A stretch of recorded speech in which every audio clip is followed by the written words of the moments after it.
Hello, my name is Amber. This is my great-grandfather, Harry Strasser, who was born in Luxembourg and is my link to a long line of Luxembourgish ancestry. And a couple hundred years of that ancestry can be researched in the civil registration of births, marriages, and deaths. A couple hundred years. A couple hundred years. Do you realize how amazing that is? In England, civil registration didn't begin until 1827, and in the US, it varies from place to place, but some places didn't begin until 1915. So today we're just going to get an overview of Luxembourg civil registration records, and later on I'll make some more comprehensive videos on where to find these records and how to actually read them.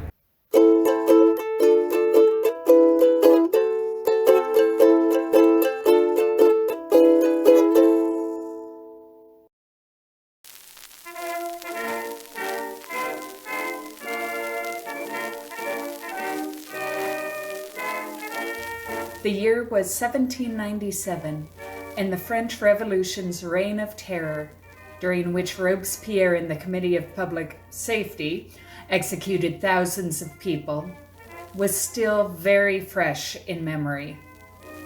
French territory was now being run by a new group known as the Directory, who considered Catholicism counter-revolutionary and royalist, which of course meant they were bad.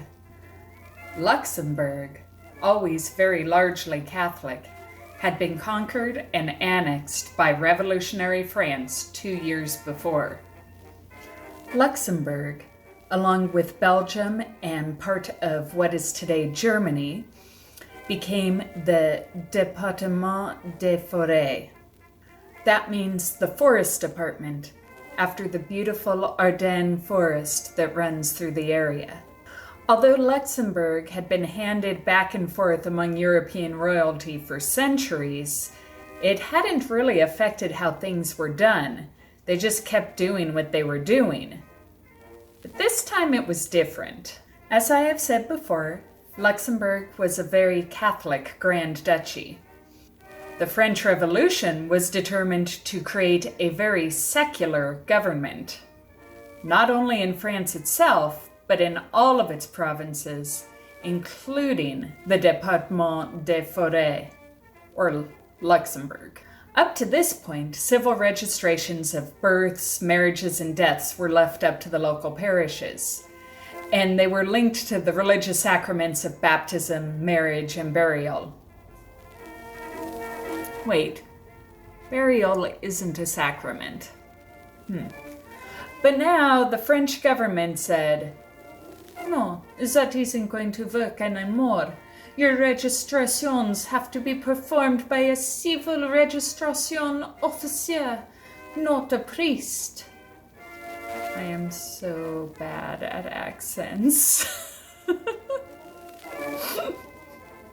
Of course, devout peasants in Luxembourg and other parts of the Département des Forêts didn't care for these changes.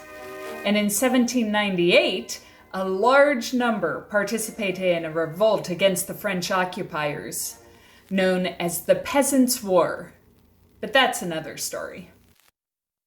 So what can you find in the civil vital records? Obviously, you'd find a birth in a birth record, a marriage in a marriage record, and a death in a death record. But there's so much more than that. Let's take a look at my great-grandpa Harry's birth record. So this here tells the date and time that his father came to the civil registration officer, and this is the name and title of the officer. He's Theodore Verbes, and he's a Burgermeister. Here's Harry's dad's name, Peter Strasser, and his occupation. He's an Eisenhandler, or ironmonger. And there's his age, he's 44.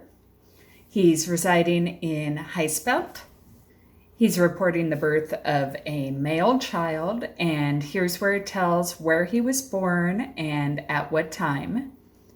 Seriously, it gives the time of birth. He was born at 6 p.m. Sometimes there's even an address here, but not in this case. You usually only see that in the larger cities. I guess everyone knew where everyone else lived in little places like Heisfeld. But here you see the mom's name and that she's Peter's wife, which makes their son legitimate. It gives her age and residence, which is usually the same as the person reporting, but not always, because usually the child's dad reports the birth, but sometimes, especially if the child is illegitimate, it may be someone else like a neighbor or possibly a midwife.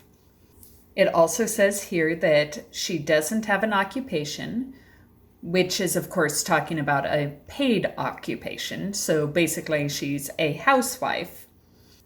So she's probably pretty occupied. And here in this nice big space is the baby's name. Johann. Yes, I know I keep introducing my great-grandpa as Harry, but his birth name was Johann. Down here are a couple of witnesses with their ages and residences and occupations.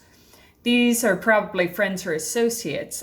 I can tell they aren't neighbors because neither of them live in Heisfeld, although sometimes the witnesses may be neighbors.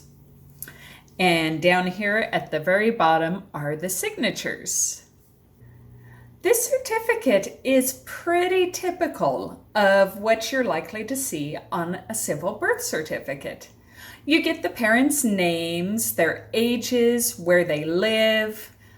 Unless the child is illegitimate, then you usually just get the mom's information. You get the date and the time of birth. You get the child's sex and usually the name. Sometimes children weren't named right away. Then you get some witnesses with their ages, occupations, and residences. If you're familiar with the fan club or cluster research method of genealogy, you will know that these associates can be very important to your research. Now, let's take a look at a marriage record. This is Great-Grandpa Harry's parents' marriage. In order to expedite matters, we're going to skip ahead to the summary. For both the bride and the groom, you get their names, their ages, often including the actual birth date, where they live, their parents' names, and where the parents are living, if they're still living, as well as a number of witnesses who may eventually provide clues in your own genealogy. Now let's take a look at Harry's dad's death certificate. Again, skipping to the summary. So once again, the certificate is pretty typical of the civil registration death certificates. It gives two witnesses with their names, occupations, ages, residences, as well as the name of the deceased, his or her age, residence, occupation, and oftentimes either marital status, giving the husband or wife's name, or the name of the parents of the deceased. Sometimes, if you're really lucky, it gives both. Thanks for joining me on this little look at Luxembourg civil registration records.